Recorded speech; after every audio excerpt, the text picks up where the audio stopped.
ओम ब्रह्मानंदं परम सुखदं केवलं ज्ञानमूर्तिं द्वंद्वातीतं गगन सदृश्यं तत्त्वमस्यादिलक्ष्यम् एकं नित्यं विमलमचलं सर्वधी साक्षिभूतं भावातीतं त्रिगुणरहितं सद्गुरुं तम नमामि। ओम। कार्तिक पूर्णिमा का त्यौहार एक आध्यात्मिक त्यौहार भक्त के लिए, साधक के लिए बहुत महत्वपूर्ण है, क्योंकि कार्तिक का महीना एक अनुकूल मौसम रहता है साधना के लिए। और ये जो कार्तिकी पूर्णिमा है ये अनेक संदर्भों से जुड़ा हुआ है, लेकिन अभी हम जो मुख्य संदर्भ की बात करेंगे वो है गुरु नानक देव की जयंती। गुरु नानक देव का जन्म 15 अप्रैल 1469 को ननकाना साहिब पाकिस्तान में हुआ था। यानी कि एक जो दिव्य विभूति है वो शरीर उन्होंने धारण किया, जन्म नहीं कह सकते हैं बल्कि उन्होंने स्वयं शरीर धारण किया मानव कल्याण के लिए।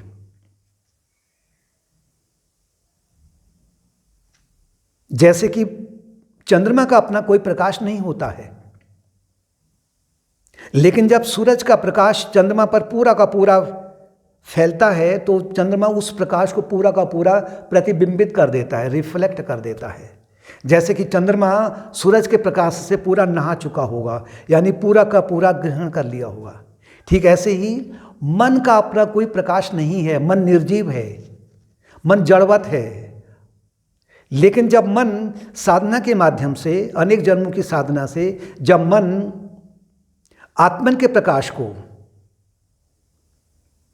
चैतन्य के प्रकाश को प्रतिबिंबित करता है तो फिर यही मन फिर जन्म और मृत्यु के बंधन से मुक्त हो जाता है, वासना रहित हो जाता है, जीवात्मा मुक्त हो जाता है। उसी कार्तिकी पूर्णिमा को नानक देव जी का भी जन्म हुआ था। ये बचपने से एक योगी थे, महान योगी थे, गृहस्थ थे, और इन्होंने अपने जीवन में अनेक जगहों का भ्रमण किया। क्योंकि जो ऋषि मुनि है ना, ये जैसे हमारे आदि गुरु शंकराचार्य हैं, स्वामी शिवानंद जी हैं, या और जो ऋषि मुनि इत्यादि हैं, ये निरंतर भ्रमण में रहते थे। क्यों? सर्वभूत हिते रतः, सभी प्राणियों का कल्याण हो। कल्याण किस रूप में? कल्याण क्या है? कल्याण एक ही है कि आत्मज्ञान की ओर बढ़े सभी। क्योंकि जीवात्मा इस अज्ञान रूपी रात्रि में, इस संसार में भटका हुआ है। उसका जो मूल धाम है वो परम धाम मोक्ष धाम है, और उस मार्ग को भटक गया है। क्योंकि रात्रि है, अंधेरा है, अज्ञान की रात्रि है, और वहाँ उसे अनेक प्रकार के कष्टों को सहन करना पड़ रहा है। उसे ठीक से मार्ग में लाने के लिए ऋषि मुनि आते हैं और उसको फिर अध्यात्म ज्ञान का प्रकाश दे करके उसे ठीक मार्ग में पहुंचा देते हैं। जाना उसे स्वयं होगा, वो नहीं कर पाएगा, वो नहीं पहुंचाएगा, ऋषि मुनि नहीं पहुंचाएंगे, विभूति नहीं पहुंचाएगी। जाना उसे स्वयं होगा। मार्ग प्रशस्त हमारे ऋषि मुनि करेंगे या गुरु नानक देव करेंगे। लोक संग्रह का तात्पर्य वही है कि जो उन्होंने पाया हुआ है, जो महान तत्व उन्होंने पा लिया है, उसको बांटने के लिए। अपना उन्हें कुछ नहीं चाहिए, उनका कोई स्वार्थ अपना है ही नहीं, क्योंकि वो परिपूर्ण हैं, पूर्ण तृप्त हैं वो। बाकी तो उनकी जो कथा है गुरु नानक देव की आपको और जगह मिल जाएगी, लेकिन मैं एक दृष्टांत उनका आपको बता रहा हूँ कि कैसे गुरु शरीर में रहते हुए भी सर्वव्यापक है, और अपने शिष्य की, जो उसका भक्त है, परम भक्त है, उसकी वो कैसे संकट काल में उसको विपत्ति से निकाल लेते हैं। बात है आगरा में फतेहपुर सीकरी की, जहाँ पर अकबर बादशाह का राज्य था, सिंहासन था। और वहीं आगरा में एक हिंदू दुकानदार थे, बनिया था वो बड़ा ईमानदार था। यहाँ तक कि अकबर भी उसका बड़ा आदर करता था, और उसकी जो दुकानदारी थी बड़ी अच्छी फलती फूलती थी। लेकिन उनका जो एक, जिससे कहते हैं कि प्रॉफिट है, वो एक बिल्कुल नॉमिनल था। जो असहाय हैं, जो निर्धन हैं, उनको वो कभी कभी जो कीमत आई है उससे कम कीमत में भी उनको दे दिया करते थे। अकबर का एक दरबारी था, वो थोड़ा सा चिढ़ता था इससे कि इसको मुझे नीचा दिखाना है, और वो बार बार इसी के उसमें रहता था कि मैं इसे कब नीचा दिखाऊं। वो कभी भी किसी को कह कि एक ज़्यादा ही तोलते थे, कम तो तोलना ही नहीं था। लेकिन एक बार वो दरबारी जब आया वहाँ पर शक्कर लेने के लिए आया, उसने 2 सेर शक्कर ली। तब किलो नहीं होता था, चीनी नहीं होती थी, शक्कर होता था। तो 2 किलो शक्कर जब उसने लिया तो अपने थैली में उसने रखा, वो अपने घर को निकला।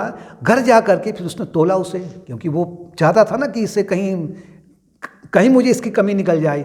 घर गया तो उसने अपने तराजू में रखा, तो क्या हुआ कि दवन्नी के बराबर शक्कर कम थी आज। दवन्नी का मतलब है कि एक जो 10 रुपये का सिक्का होता है आज के टाइम में, उसके बराबर शक्कर कम निकल गई। उसको तो चांस मिल गया, सीधे अकबर के पास पहुंचा कि आप तो कहते हैं बड़ा ईमानदार है और उसने मुझे ये दवन्नी के बराबर शक्कर कम किया है, बोलिए क्या करूं। अकबर ने कहा बुला उसको, अभी शक्कर कम होगी तो भाई तो दंड तो फिर दंड ही है, मृत्युदंड है। और ये खबर पहुंची दुकानदार के पास में, उसको संदेशा भिजवाया, वो कांपने लग गया।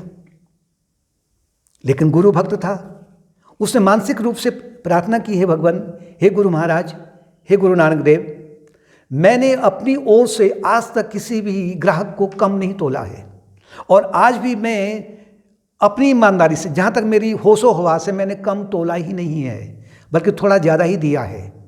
लेकिन अब ये संकट काल आ चुका है, अब मेरी लाज आपके हाथ में है। बस यही प्रार्थना की और कुछ नहीं किया।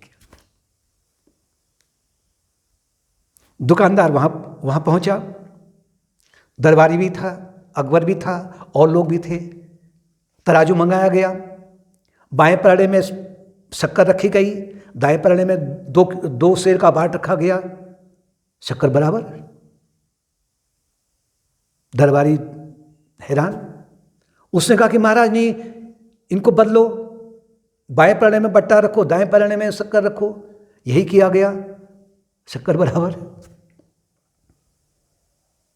उसकी सांत्वना के लिए, जो दरबारी था, उसकी सांत्वना के लिए अनेकों बार वो जो है पलड़े बदले गए, यानी कि जो सामान था, जो शक्कर थी, वो कभी बाएं पलड़े में, कभी दाएं पलड़े में, कभी दाएं पलड़े में, कभी बाएं पलड़े में, लेकिन हर बार जो शक्कर था बिल्कुल बराबर आ गई। अब दरबारी कही क्या हो गया है, कैसे हुआ ये? और जो दुकानदार था उसके आंखों में आंसू आ रहे हैं। वो समझ गया कि ये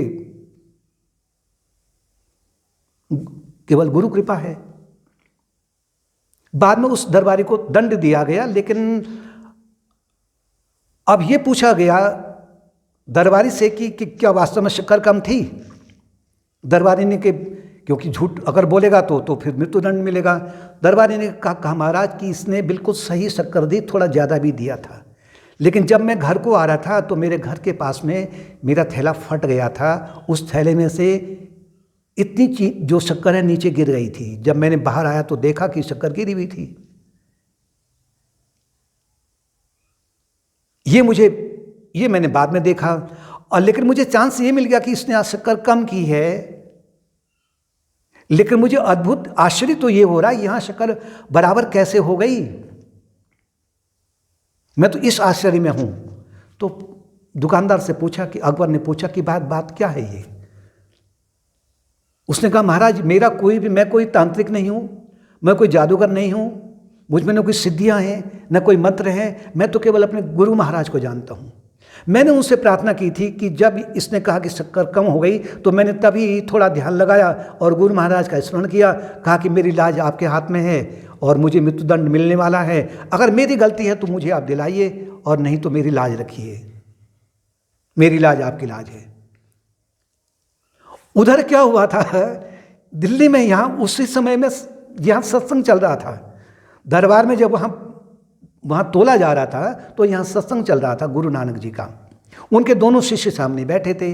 गुरु नानक कभी भी पैसे पर हाथ नहीं लगाते थे, लेकिन जैसे ही वहाँ आगरा में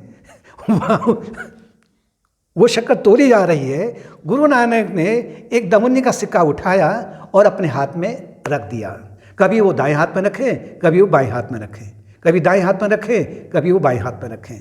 और वो जो शिष्य थे वो कहते थे कि गुरु महाराज ने आज तक कभी भी पैसे पर हाथ नहीं लगाया, आज क्या हो गया है? इनको तो करंट लगता था पैसा छूते ही। उन शिष्यों ने बाद में पूछा कि महाराज आपने आज ये कैसे क्यों किया आज? उन्होंने कहा मेरा एक भक्त आगरा में आज दुखी हो गया था, उसकी लाज रखने के लिए मैंने उसी समय में जब बाएं पैरने में बाट रखा था, जब बाएं पैरने में जब शक्कर रखा और दाएं पैरने में जब वो बट्टा रखा, तो मैं बाएं हाथ से वो दवन्नी को उठा लेता था। उसके शक्कर को बराबर करने के लिए दाएं पैरने में उन्होंने शक्कर रखा, तो मैं उस दवन्नी को दाएं हाथ में रख लेता था। जिस ओर वो अपने शक्कर को रखते थे, उसी ओर मैं दवनी का सिक्का रख करके उस शक्कर को बराबर कर लेता था।